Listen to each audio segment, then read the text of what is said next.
Esse processo, né, de transformação pessoal, ele é um processo em que a gente começa a despertar o nosso centro de comando, o centro de comando que rege a nossa vida, que até o presente momento vocês acreditaram que era a mente, a cabeça de vocês, mas nunca foi e nunca será a mente de vocês, mas o que está por trás da mente, que é o que chamamos de consciência.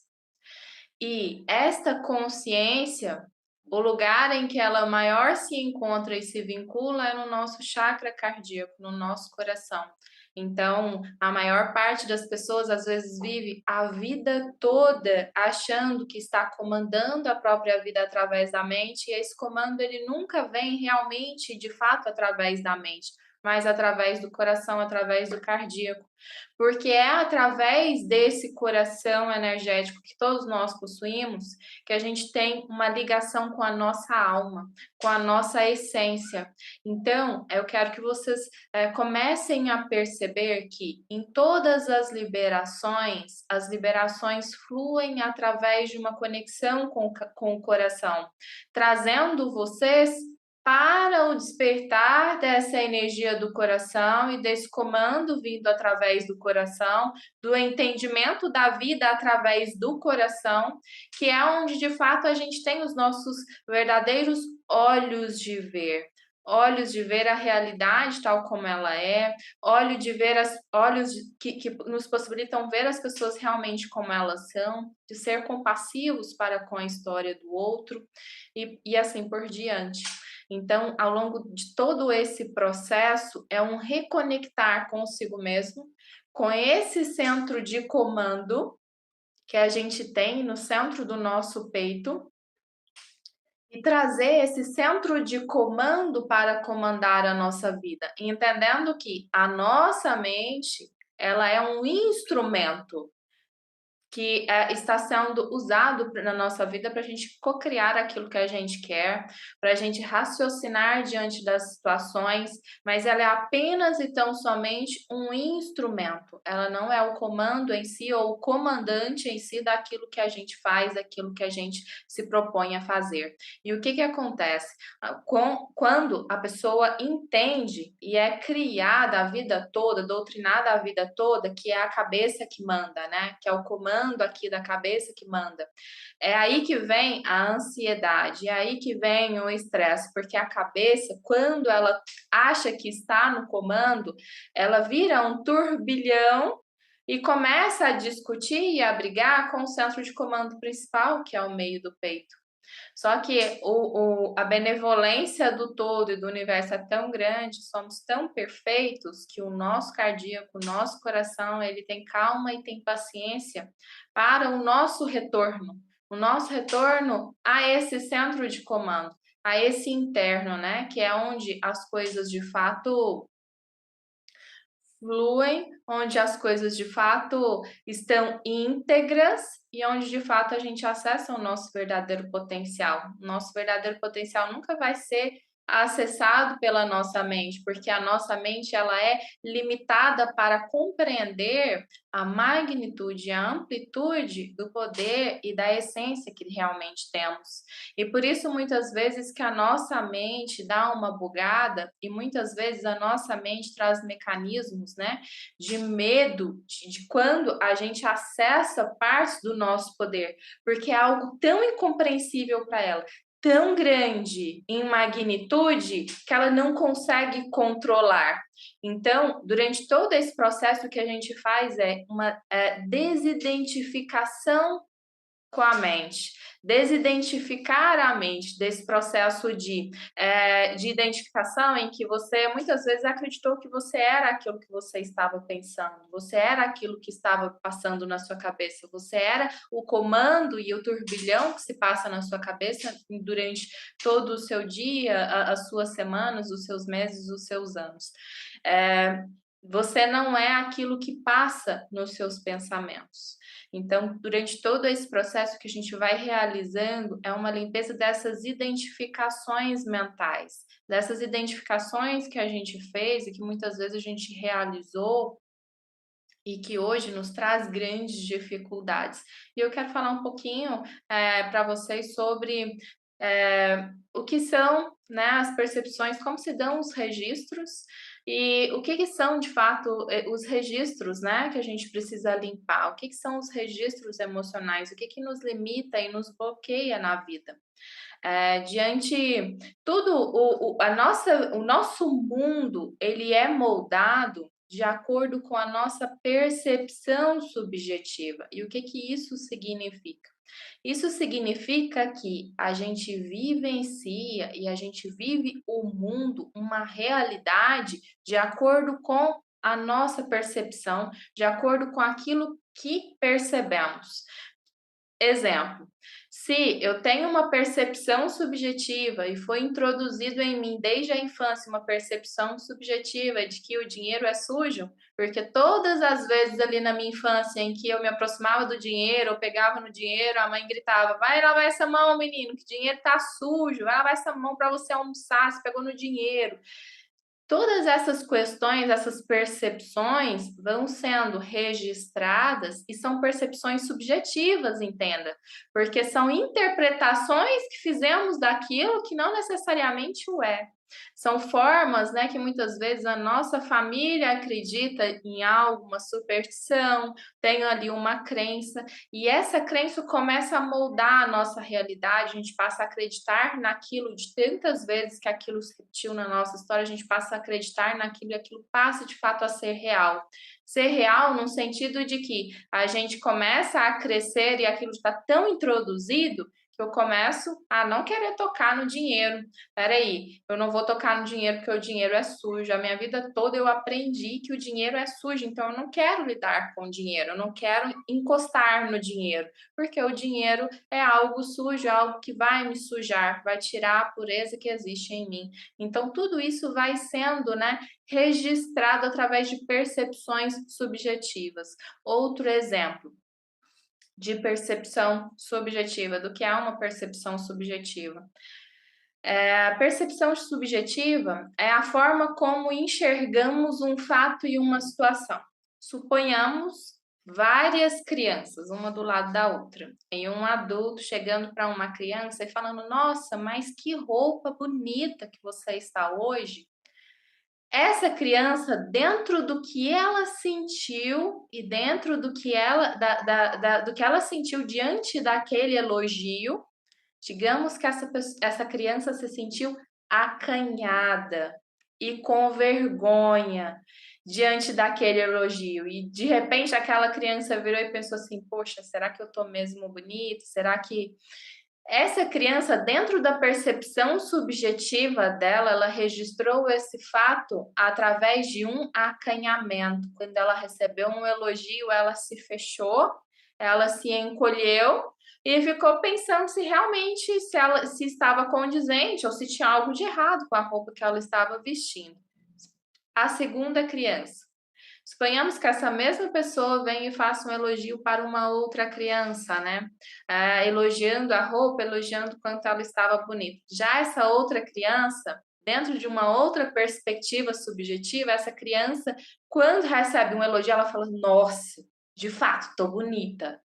De fato, me sinto bonita. E ela estufa o peito e de fato se sente dentro daquilo e escancara um sorriso de orelha a orelha e o mundo daquela criança ali mudou. O que diferencia a primeira criança da segunda? As emoções, a percepção subjetiva que essa criança teve diante de um fato. E essa percepção subjetiva fica registrada ali no campo eletromagnético para se repetir nas próximas vezes em que essa pessoa receba de novo um elogio. Percebe como acontece um registro? Tá ficando claro? Coloca aí no chat para mim. Digamos que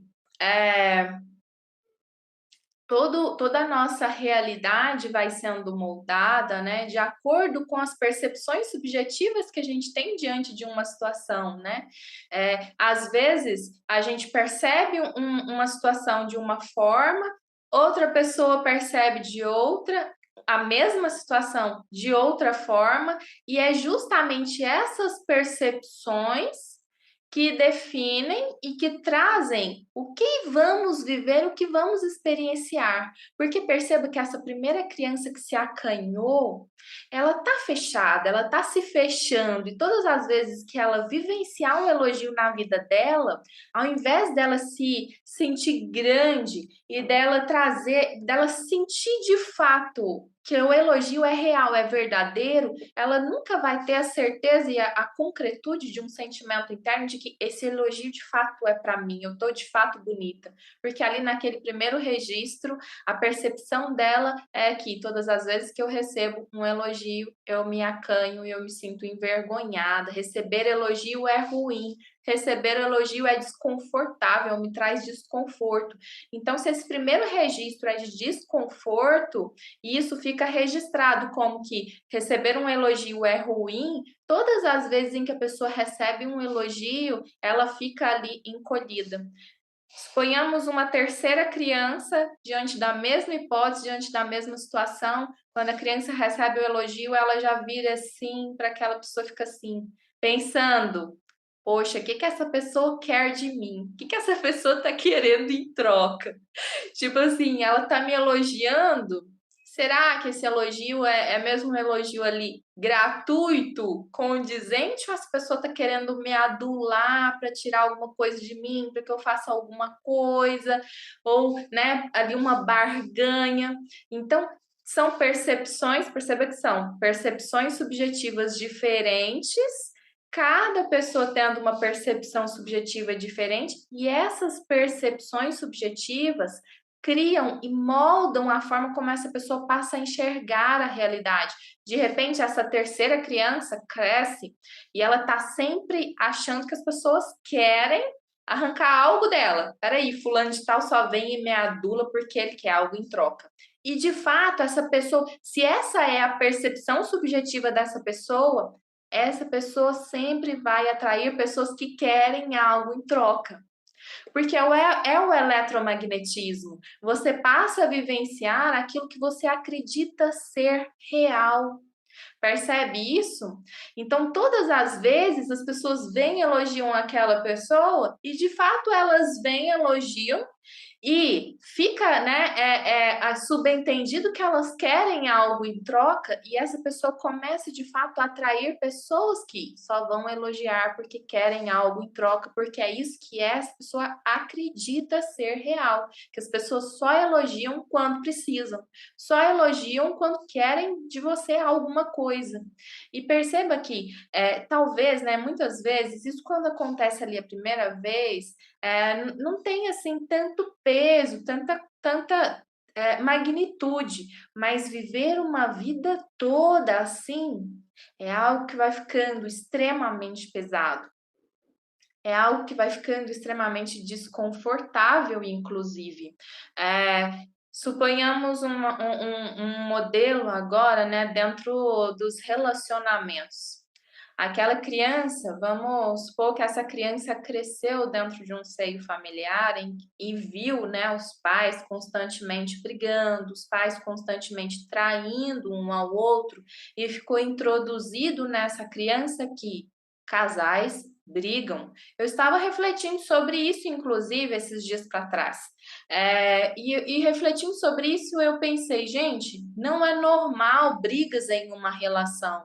Se o casal está discutindo e brigando, eles estão em desarmonia um para com o outro, estão despolarizados.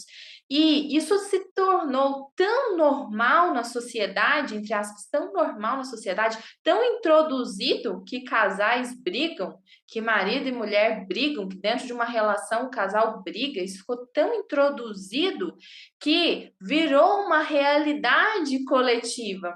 Percebe quando um grupo de pessoas compartilham uma mesma perspectiva, uma mesma forma subjetiva de olhar para as coisas, isso se torna uma realidade coletiva e o coletivo todo passa a viver aquela mesma realidade? Percebe o quanto que isso é profundo? Não é normal casais brigarem. Muitas vezes a gente absorve, né, essa perspectiva ali pelo briga de gato e rato que a gente cresceu vendo os nossos pais vivenciando dentro de casa, e a gente leva esse condicionamento, esse acreditar nisso para nossa relação, e isso começa a se reproduzir na nossa relação, e de repente, para a gente, já está tão introduzido que a gente acha que aquilo é normal, e não é. Aquilo está acontecendo na sua realidade, porque é a percepção subjetiva que você tem da realidade. Na verdade, você está contribuindo para cocriar essa realidade que não é uma boa realidade para se viver. Percebe isso? Porque isso está dentro da sua percepção. A partir do momento que entra em você, introjeta em você uma percepção de como a vida é como se você colocasse nos seus olhos um óculos que só enxerga a realidade desta forma. É como se tudo mais, toda e qualquer outra possibilidade diferente, se tornasse invisível para você e você só enxergasse isso. Outro exemplo dentro dos relacionamentos, se dentro de você, né, ficou introduzido que todos os homens não prestam, que todos os homens traem, dentro da sua realidade, da sua percepção, você passa de fato a vivenciar isso e atrair para si pessoas condizentes com isso, ou mesmo que essa pessoa não esteja condizente com essa realidade, você começa a se relacionar com alguém e vai estar sempre introjetado na sua mente que aquela pessoa vai estar te traindo, porque a realidade ela é criada através da percepção subjetiva.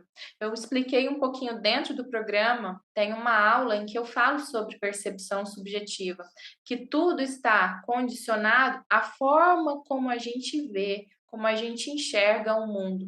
E na última aula, né, olha quanto isso é interessante, né? A egrégora do trabalho, que é uma egrégora energética, é, o quanto que isso é interessante. Aquela aula de limpeza, todas as aulas de limpeza que forem realizadas online e ao vivo, vocês estarão passando por elas, mas eu também.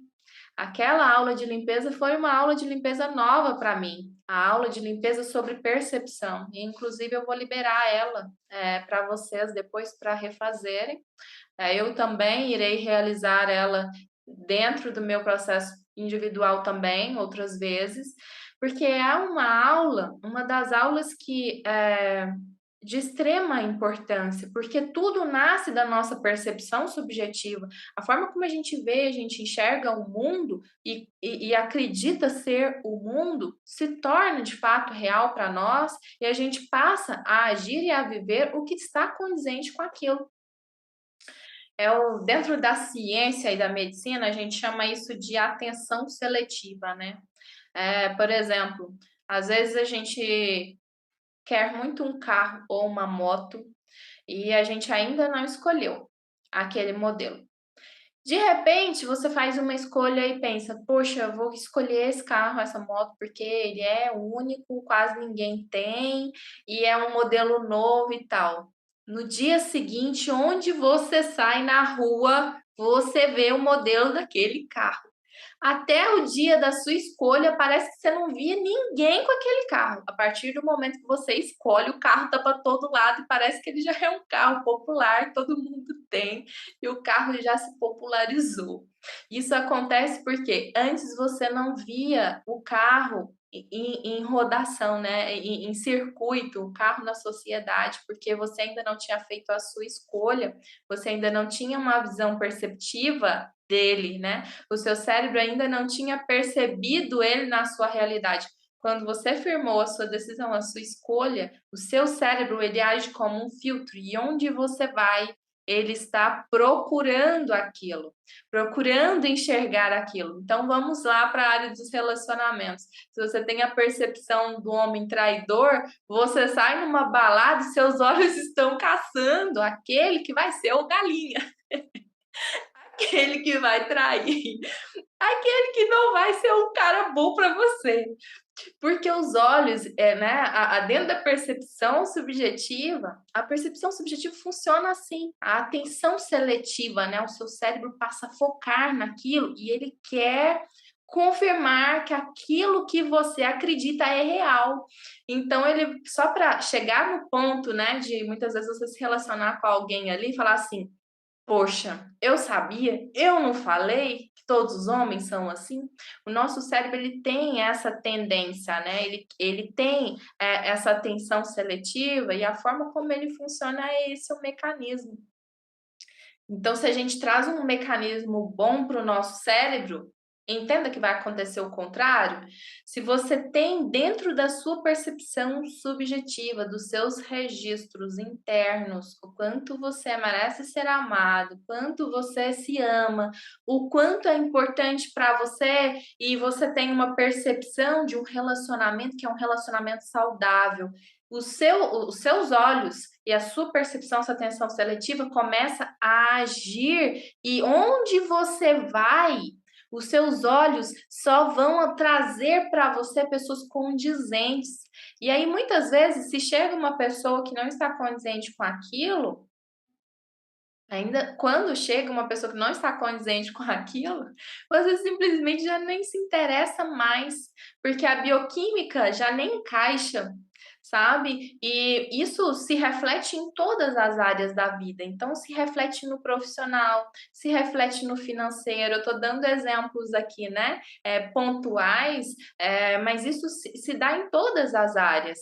Então, se você tem dentro da sua percepção, poxa, se eu tiver um Porsche, se eu tiver uma Lamborghini, eu vou ser roubado, vou ser visado. Como é que eu vou chegar com uma Lamborghini e estacionar a Lamborghini na frente do supermercado?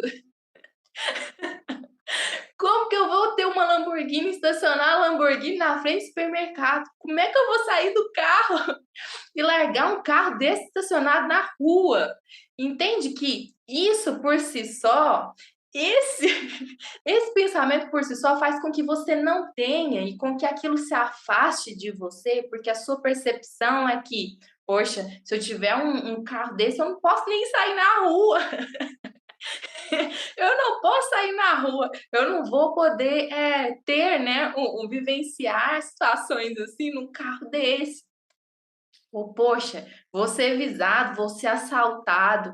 Todas essas percepções subjetivas fazem com que, por mais que você queira uma coisa, queira muito, se dentro da sua percepção subjetiva aquilo coloca você em risco, ou aquilo traz alguma situação, né? O seu cérebro ele age de acordo com essa percepção, com a forma como você percebe, e isso vai determinando os seus resultados. Isso influencia diretamente nos seus resultados. Então, se você foi cresceu sendo doutrinado que você, para você crescer, para você ter dinheiro, para você ser alguém, você precisa fazer uma faculdade, dentro da sua cabeça, enquanto você não fizer uma faculdade, você não vai ser alguém. E aí você faz uma faculdade e continua e sai de lá, continua com a sensação de ainda não ser bom, porque aquilo não é, as percepções subjetivas, elas não são reais. E é isso que dentro da PNL é ensinado através do jargão. O mapa não é o território. Programação neurolinguística, dentro existe a programação neurolinguística, né, que é uma área de conhecimento, e dentro da programação neurolinguística há esse jargão. O mapa não é o território. A nossa percepção do real não é o real. A forma como a gente enxerga as coisas está dentro de toda uma carcaça que precisa ser limpa para condizer de fato com a realidade tal como ela é e para que a gente possa escolher vivenciar a realidade de fato tal como ela é. Tal como ela é. Estão percebendo como as coisas são interessantes, como tudo funciona? Digam para mim aí no chat. Ainda bem que estou no programa, quero um relacionamento diferenciado. E o excelente, assim, né, o ponto positivo também desses encontros, eu acredito que eu vou crescer muito com vocês, estando com vocês, e principalmente também, através dos encontros, eu consigo passar para o campo de vocês informações que eu já liberei. Então eu passo para vocês, consigo transferir para vocês aprendizados que eu já galguei no meu processo, de forma que vocês não precisem errar as coisas que eu já errei, percebe isso? Isso é sabedoria, aprender com os erros dos outros. Então, quando a gente absorve o aprendizado que alguém já aprendeu, algo que alguém já aprendeu, diante de uma situação, a gente libera o que a pessoa passou de ruim para ter aqueles aprendizados e já absorve o aprendizado de forma direta e imediata, sem ter de vivenciar uma situação, e aí a gente gera saltos, né, quânticos, cresce de uma forma exponencial, muito mais rápida. E sobre relacionamento específico, hoje eu liberei uma questão bem interessante, relacionada, inclusive, que me afetava em relacionamento, é, mas que estava correlacionado com uma percepção lá de trás e relacionado com a história de Cristo. Eu vinha tendo uma sensação de que eu sempre estava numa postura de escolha, mas eu vinha percebendo em mim uma postura de que eu nunca me sentia de fato escolhida, sabe? Tipo assim, na minha adolescência, houve muita procura, né? Eu tive muitos relacionamentos e tudo, mas chegou num ponto em que, mesmo tendo as pessoas, né? Mesmo várias pessoas demonstrando interesse, eu nunca sentia de fato ali que eu era escolhida, sabe? E aí, olha para você ver que interessante, às vezes a superfície nunca é de fato a raiz da questão, a raiz do problema. Eu estava identificada com a história, né, de crucificação do Cristo, em que eram 3 ali que seriam crucificados, né?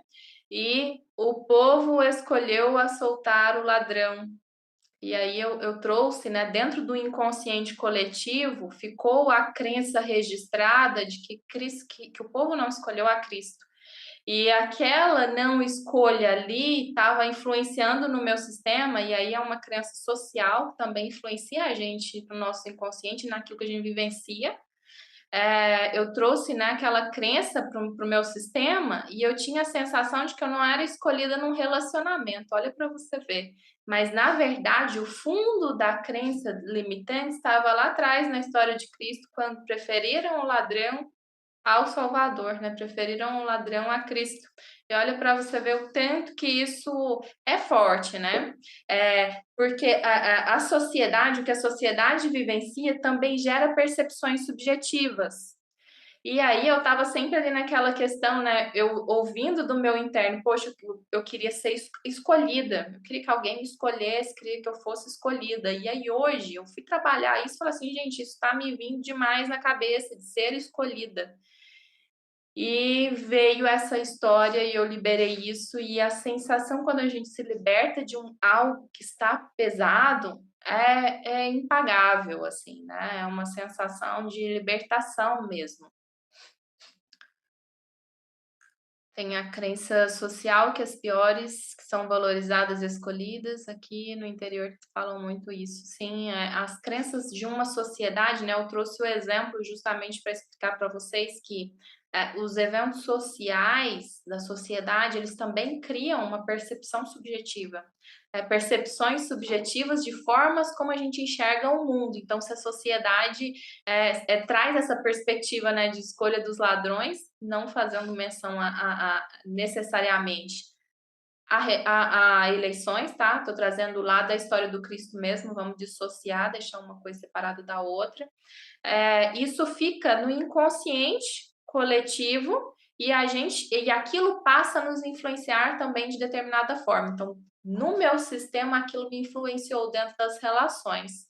E eu estava me sentindo, e aquilo estava me afetando negativamente no sentido de que, como se todos fossem escolhidos ou pudessem ser escolhidos menos eu. Percebe? Como se, né, aquela perspectiva de qualquer um pode ser escolhido, menos eu, que estou ali me esforçando, me dedicando, que sou uma boa pessoa. Então trouxe, né, para mim essa perspectiva negativa e eu precisei liberar.